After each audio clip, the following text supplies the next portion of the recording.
Ya, kita kembali di Sobilisme Podcast. Masih bersama Bang Innu, pemudawati. Ya, melanjutkan part 1 tadi Bang ya. Kita akan bahas hal-hal yang lebih radikal, tapi bukan ISIS Bang. Tadi kan di awal kita sudah singgung masalah problem-problem ya, atau problematika pemuda. Apa sih langkah konkret yang harusnya dilakukan oleh pemuda hari ini Bang? Langkah konkret. Langkah-langkah yang konkret. Jadi tolong pemuda perhatikan, Dik.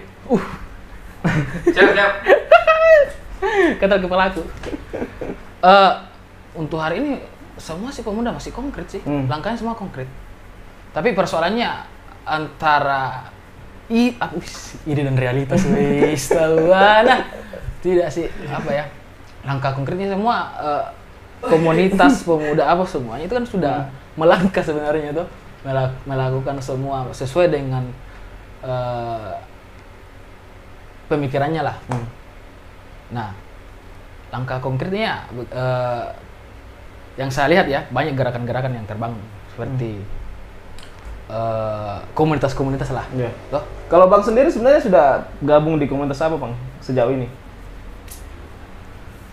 Komunitas ya, kalau enggak salah Parparung juga ya. Oh, saya jadi ingat narasumber pertama, narasumber sebelumnya, video podcast sebelumnya ya. Oh iya. Jadi saya ini juga gabung di Parparung. Tandingan sih. Oh, Paru-paru tandingan. jadi ada semacam tidak. Saya kira ada dualisme di Parparung. Oh. Tapi di Parparung kalau mau diadakan dualisme bisa sih. Tapi kita kembali dulu ke frame ya. Seberapa penting sih sebenarnya organisasi atau komunitas bagi pemuda? Begini ya, saya cerita sedikit ya. Masalah organisasi, komunitas lah. Saya mungkin akan berbicara sedikit ya. Masalah untuk saya sendiri. Ini buah pemikiran saya sendiri yang jangan lupa dihisap rokoknya Bang. Siap. Saya pernah baca artikel atau apakah itu buku. Baca terus. Saya pada saat itu biasa ikut diskusi lah apa. Saya tertarik ketika salah satu senior membawakan materi apa. Oh, ini hebat ini orangnya. Terus kajian selanjutnya lagi di tempat yang berbeda dia lagi. Tapi terus berjalan seperti itu, kok muatannya agak apa ya? Melenceng? Tidak. Oh enggak, saya kira mulai melenceng Pak. Agak-agak mirip lah. Agak-agak mirip apa, sehingga saya mungkin menarik diri atau bagaimana, menutup kamar, kunci ya, saya membaca buku di situ. Saya membaca buku, padahal di organisasi itu sebenarnya organisasi dengan sekolah agak-agak mirip lah. Mirip ya. Tapi 11, ada 12. yang berbeda di situ. Nah, kita tilik daripada sekolah dan organisasi atau komunitas. Ini kalau menurut saya, enggak tahu kalau ada literasi yang membahas itu. Hadirnya komunitas atau perkumpulan itu sebenarnya hasil daripada budaya atau sistem sekolah yang ada pada saat itu. Kenapa kemudian itu hadir? Karena ketika di sekolah sudah atau bahkan di pendidikan itu sudah kompleks, itu tidak akan ada komunitas atau perkumpulan berarti yang ada tuh. Ada yang kurang pada sekolah sehingga melahirkan komunitas-komunitas. Itu menurut saya. Nah, padahal di sekolah itu kalau kita melihat lagi itu ada penyeragaman lagi-lagi. Loh, tidak bisa dipungkiri mulai daripada rupanya semua tuh, rambut lah apa semua itu semua. Tapi mudah-mudahan itu tidak sampai masuk kepada cara pemikiran dan jiwa tuh. Nah, ke komunitas atau perkumpulan itu kan hadir karena adanya sistem yang tidak disukai di situ tuh. Dia hadir. Itu kekhawatiran saya jangan sampai sama di situ terbangun di situ. Makanya selain daripada sekolah menciptakan keseragaman, jangan sampai di organisasi juga tercipta keseragaman. Di situ sih. Jadi intinya semua komunitas itu idealnya mampu menampung keinginan para anggotanya Bang nih. Iya. Supaya tidak monoton, iya, betul. tidak seperti sekolah dan lain-lain. Karena tidak bisa dipungkiri karena hadirnya sekolah itu kan otokritik lah. Jadi seperti itu kalau menurut saya. Makanya ketika ada masalah pasti satu kepala lain-lain itu melihat sudut pandangnya tuh. Karena kalau sama kan bahaya tuh. Sistem itu tidak akan berjalan nasangai karena maks awar dok. Dialektika lah, tidak ada dialektika di situ. Jangan sampai kayak satu teriak takbir semua langsung ikut kan, begitu Bang. Yes. Tapi lagi-lagi itu menurut saya sesuai dengan apa tuh masa aku dong. Nah sekarang kita mau bahas yang lebih unik ini Bang, tentang pemuda. Antara pemuda dan romantismenya Bang, bagaimana itu kira-kira yang bisa digambarkan dengan kepada penonton Sobilisme Podcast? Wis, pemuda dan romantismenya. Wis. Banyak juga saya lihat sih pemuda itu. Karena kan pemuda dan romantisme itu tidak bisa dilepaskan Bang ya, selalu iyalah. Pasti. Romantismenya ketertarikannya terhadap perlawanan. Saya tetap kaitkan di situ. Walaupun perlawanan ternyata. Perlawanan. Atau ada ketertarikan di situlah. Seperti kisahnya Mingke terhadap analis beberapa kali diangkat. Itu kan Mingke bisa seperti itu karena di lain sisi kan pasti ada perempuannya tuh. Ada di situ gejolak yang bermain di situ sehingga pemikirannya pun tercipta di situ. Sampai hari ini pun manusia atau lelaki yang tercipta itu tidak akan lepas daripada perempuan, artinya perempuan pada umumnya lah. Ini pasti ada rasa, pasti dilandasi pada rasa lah dengan. Kalau mau dikatakan pemikiran saya seragam atau untuk orang lain harus seragam, tidak susah. Sekarang begini Bang, bagaimana tentang isu bonus demografi Bang, kira-kira ke depan? Apakah itu akan menjadi sesuatu yang bisa kita manfaatkan atau kebalikannya Bang? Kalau saya sih jawab pasti bisa lah. Kan hari ini kan pemuda, apalagi dengan hadirnya ini bonus demografi semua pasti keadaan itu pasti akan menyesuaikan. Dan pemuda ini kan sudah banyak sekali pergeserannya, artinya pergeserannya ada perubahan di situ, cara berpikirnya sudah kan dahulu kan susah untuk mengakses informasi atau bagaimana buku-buku, ini sekarang sudah sangat banyak di dunia digital Bang. Makanya untuk termasuk yang di belakang kita juga ini banyak. Ini sebenarnya ini banyak. Ini perwakilan daripada Sobilisme ini sebenarnya ini. Hati-hati nih. Pengajuan tanya ini. Ini habis waktunya. Kira-kira seperti apa nanti pemuda di masa depan Bang? Kita kan tadi sudah bicara bagaimana di pemuda di masa lalu dan masa kini, tapi kira-kira di masa depan itu akan seperti apa gambarannya? Pemuda di masa depan? Wow, regenerasi. Pastinya akan hukumnya begini, yang tua atau yang menjabat sekarang itu akan niscaya akan digantikan dengan pemuda yang sekarang. Nah, masa depan ini harapan saya saya juga tidak bisa berharap bagaimana ini akan, yang pastinya akan jauh lebih menarik karena itu lagi perbedaannya. Dulu itu kan aksesnya susah untuk mencari informasi, bahkan literasi. Sekarang itu semua di mana-mana itu lapak, apalagi di internet semua melapak, semua apapun bisa diakses di situ. Jadi akan sangat seru ke depannya ini. Kalau menurut saya melihat pemuda ini akan menjadi tantangan tersendiri bagi pemuda hari ini dan yang akan datang Nah, kalau bicara masalah saya juga pernah bertanya sih mengenai hubungannya pemuda dan pendidikan, khususnya di Majene ya. Saya mau tahu itu sebenarnya apakah sebenarnya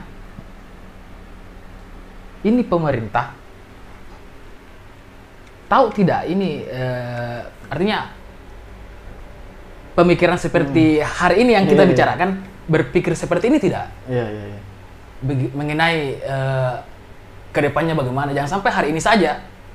Contohnya kita bisa tanyakan lah, hari ini berapa mahasiswa yang sedang menjalani kuliah ya, dan tahun ini berapa mahasiswa yang akan selesai.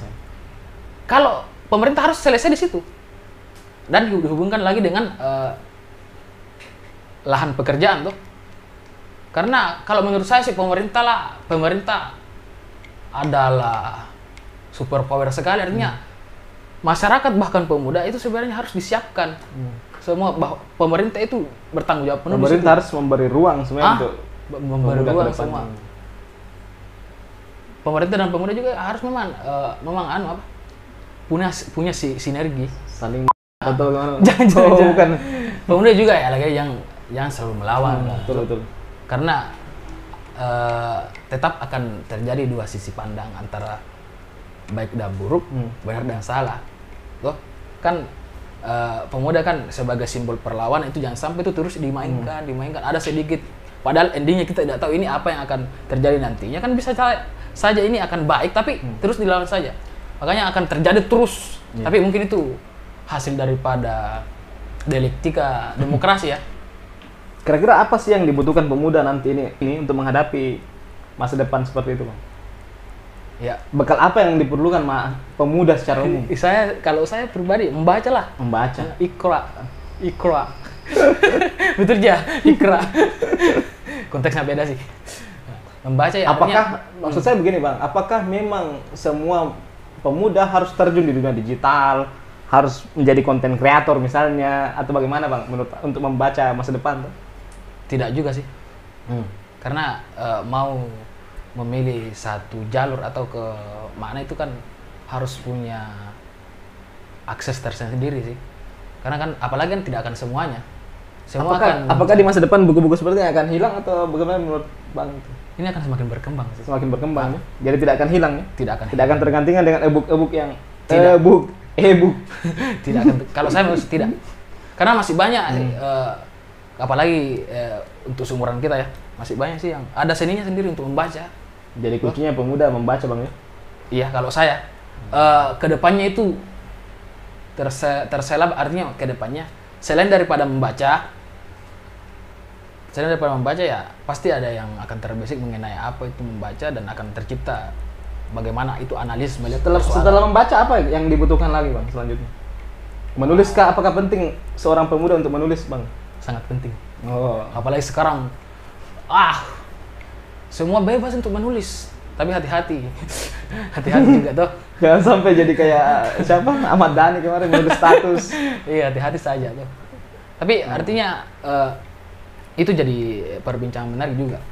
Kan banyak juga membaca saja tidak ada ruangnya tuh. Dan ada juga sebagian yang memandang seperti ini, membaca terus tidak ada outputnya di lapangan tuh. Tidak, karena selain daripada outputnya di lapangan, ada juga jiwa pemuda itu malas gerak sebenarnya, tapi suka mageran. Kaum rebahan. Panjer biasa rebahan. Oke. Nah, makanya kebiasaannya saya lihat itu pasti dia tuangkan dalam bentuk tulisan. Jadi yang menulis maksudnya orang-orang malas begitu? Wow. Saya ditangkap ini. Tidaklah. Tidak ya? Tidak, artinya dia hanya menyelesaikan saya. Mungkin agak ke jalan lah dia. Apalagi di era pandemi kayak sekarang harusnya menulis itu bisa lebih produktif ya, Bang, karena lebih banyak mungkin waktu di rumah. Untuk sekarang atau mungkin lagi membaca terus. Membaca. Mengenai corona itu bagaimana tuh? Membaca dan menulis ini sebaiknya diseimbangkan, Bang, ini. Iya. Karena kalau menurut saya itu membaca harus sama dengan menulis untuk yang tadi ya. Artinya yang agak tidak mau terjun langsung terhadap lah itu. Masuklah. Apa?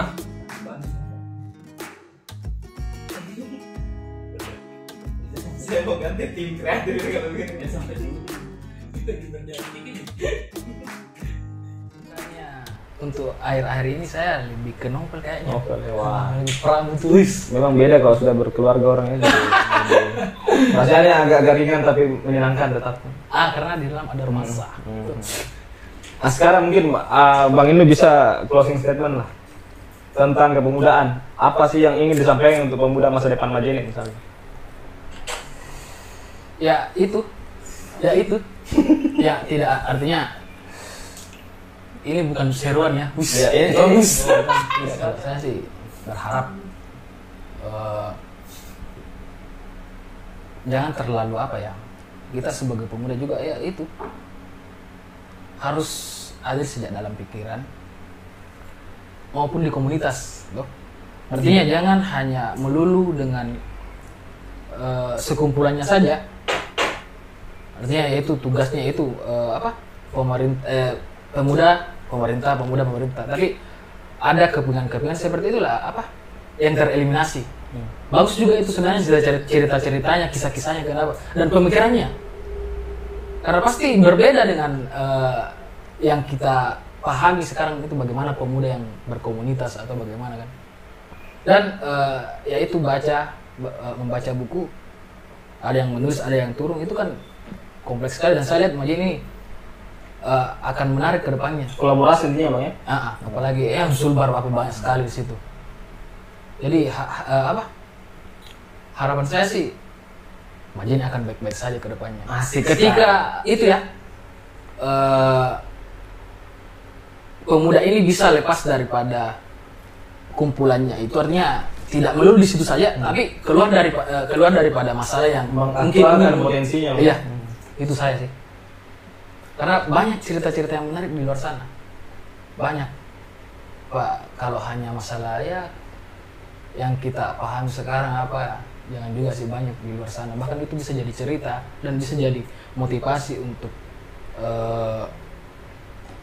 diaktualisasikan di komunitas kita. Hadirkan juga kalau bisa, ajak masuk semua. Mereka adalah bagian tuh, karena Majene seperti tadi sih masalahnya. Dari dulu kenapa sekolah, putus sekolah semua. Itu yang menarik kita ketahui, apalagi dan ini yang tugas yang menarik, yaitu bagaimana sih ini mempertahankan atau mempertahankan dan membangun itu agak bisa dianalisis ya.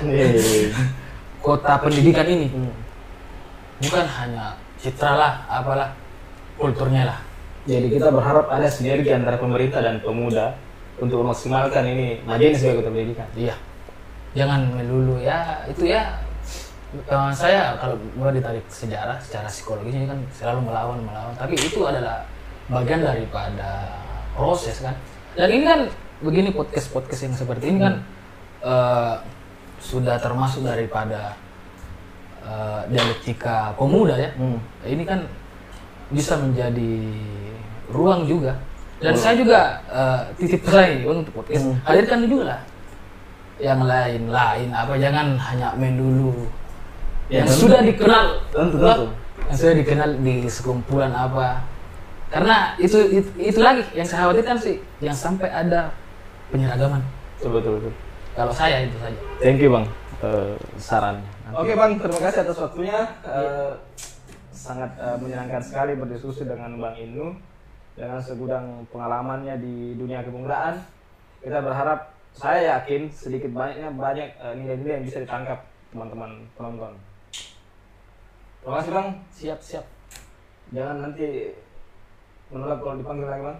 Siap. Terus Insyaallah meluangkan waktu untuk berdiskusi. Saya siap berdiskusi dan dihadirkan di sini dengan Marifatullah itu. Oh. Saya kagum Nanti sekali. dibuatkan ranking juga ya. Saya kagum sih, saya titip pesan ya sama Bung Mas. Iya, orangnya ada di depan. Oke, terima kasih. Sampai ketemu lagi di podcast selanjutnya. Wassalamualaikum.